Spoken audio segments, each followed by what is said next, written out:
Well, hello there. Sion Batson here from Sion Batson Tutoring, and in this video we will be solving two-step equations. Now, this is part 2 of the series. So if you haven't seen part 1, I would recommend that you go check out part 1 first, then come back to part 2. Okay? Now, this is an exercise out of my 7th grade math workbook. You Can Master 7th grade math, Next Generation Learning Standards. This workbook covers all of the 7th grade Next Generation Learning Standards as well as the 7th grade Common Core Learning Standards. This workbook is filled with very simple and easy to follow notes, step-by-step examples, guided examples, and more than 1,100 practice problems and answers. Parents love this workbook. The students love this workbook. The teachers love this workbook because it is a great resource for extra practice at home, homework help, and it is the ultimate study guide to help your scholars get ready for the 7th grade state exam. So if you have a 7th grader, I would highly recommend that you get them a copy. You can grab your copy from Amazon. Now, to our exercise.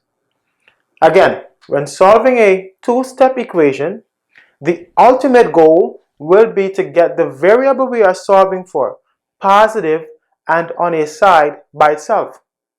Now, to get the variable by itself, we will have to get rid of some unwanted company or some unwanted guests. To get rid of these unwanted guests, we will have to use the opposite operation. Meaning, if the unwanted guest is adding, we will subtract to get rid of it. If the unwanted guest is subtracting, we will add to get rid of it. If the unwanted guest is multiplying, we will divide to get rid of it. And if the unwanted guest is dividing, we will multiply to get rid of it. Now, very important, whatever the opposite operation is, we must do the opposite operation on both sides of the equation. Very important, okay? Whatever the opposite operation is, we must do the opposite operation on both sides of the equation. Now, let's go to our example. The first example here, we have negative 4y plus 6 is equal to negative 14. Now again, our ultimate goal will be to get the y on a side by itself. Now, the y is on the left side of the equation. The unwanted guests are negative 4 and positive 6. Yes? Now, if I were to get rid of this positive 6 and the negative 4, the y will be by itself. Yeah? So our goal will be to get rid of the negative 4 and the positive 6. They are our unwanted guests. Now, quick note, the unwanted guests will always be on the same side as the variable. Okay? Now, so that's the very first thing we want to do. Determine what we have to get rid of, or who the unwanted guests are. What do we have to get rid of to get the variable by itself? So we've established that we have to get rid of the negative 4 and the positive 6. The million-dollar question is now, which one do we get rid of first? That's very, very important. Now, the rule is, you always get rid of the unwanted guest that is closest or closer to the variable last. Yes, always get rid of the unwanted guest that is closest to the variable last. So in this example, we will get rid of the negative 4 last because it is closer to the y than the 6. Therefore, we'll have to get rid of the 6 first. Now, since the 6 is adding, we will have to subtract to get rid of it. So step 1, we will subtract 6. Now, if we subtract 6 on the left side, we have to subtract 6 on the right side. Yes? Now we simplify. If we do positive 6, take 6, we get 0. So the 6 is gone. And that's the purpose of the opposite operation. The opposite operation gets rid of or eliminates the unwanted guess. So we're left with 0. So on this side, we only have negative 4y. Now, let's go over to the right side. Negative 14, negative 6 gives us negative 20. Now, if you need to do some work with your integers, you can always, I have a video showing you how to add and subtract integers. Remember, when the signs are the same, we add. If we add 14 and 6, we would get 20.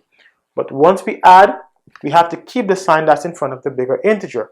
The 14 is bigger than 6, and the sign in front of the 14 is negative. So that's why the answer is negative 20. Now we are done. After step 1, we left with negative 4y is equal to negative 20. Remember, we have to get y by itself. The y still has company. Negative 4. We have to get rid of negative 4. How do we get rid of negative 4? Now, a very common mistake students make is they see a negative sign here and they think they have to add. No.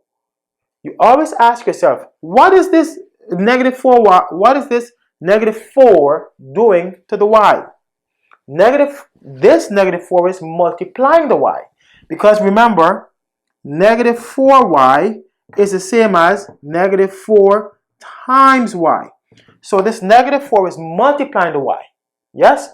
So because the negative 4 is multiplying the y, we will have to divide by negative 4 to get rid of the negative 4. Now, if we divide by negative 4 on this side, what will be left? Negative 4 divided by negative 4 is 1.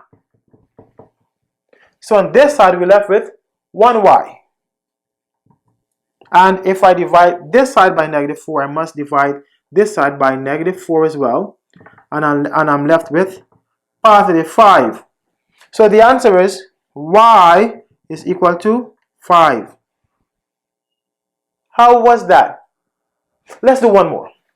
Let's do one more. Oh, this is step 2, right? Sorry. And again, they're called two-step equations because it takes 2 steps to get the variable positive one by itself. Yes? Let's do one more. I really hope you guys are enjoying this video. Alright, let us see what we have here. Let's do negative x. Let's say take 9 is equal to, let's say 2. Again, let's put the variable in a different ink, just to be a little more artistic here. You know, a little more descriptive, improve the visual somewhat.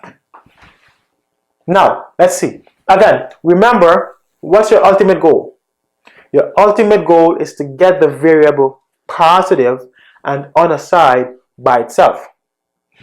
To accomplish that, we will have to get rid of some unwanted guests. In this example here, we're solving for x. X again is on the left side. X has some unwanted company. First, we know we have to get rid of the negative 9. If we get rid of the negative 9, but if we get rid of the negative 9 only, the x will be negative. The x must be positive, right? So, this is a trick. Let's put back our negative 9. I had 9, yes. What we can do here, I'll put a 1 in front here, just so you can see that negative x is the same as negative 1x. Remember, whenever the variable is by itself, there's always a 1 in front of it. So we can put the negative 1 there or put a 1 just to clarify things. So if we put it like this now we'll see that to get x positive one by itself, we'll have to get rid of the negative 9 and the negative 1. Which one do we get rid of first? Remember, we always get rid of the guest closest to the variable last. So we get rid of the -1 last. Therefore, we'll have to get rid of the -9 first. How do we get rid of the -9? Well, since the 9 is subtracting, we will add 9 to get rid of it.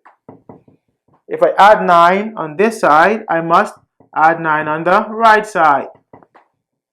What happens now? -9 plus 9 will give me 0. So this 9 is gone. So on the left side, we have what? We have -1x is equal to 11. Right? Now, we're not done. We have to get the x positive. To get the x positive, we'll have to get rid of this -1. This -1 is multiplying the x, because remember again, -1x is the same as -1 times x. So because the -1 is multiplying the x, we'll have to divide by -1. If I divide by -1 on this side, I must divide by -1 on this side, on the right side. So -1 divided by -1 is +1. So I'm left with 1x, and 11 divided by -1 is -11. So x is equal to -11. How was that? Very simple, right? Simple and fun. Again, I really hope that you guys enjoyed these two videos on solving two-step equations. Remember to go back to part 1, then come to part 2, okay? Again, this exercise is out of my 7th grade math workbook. You Can Master 7th grade math, Next Generation Learning Standards. You can grab your copy from Amazon. Until next time, enjoy your math homework and practice. See you.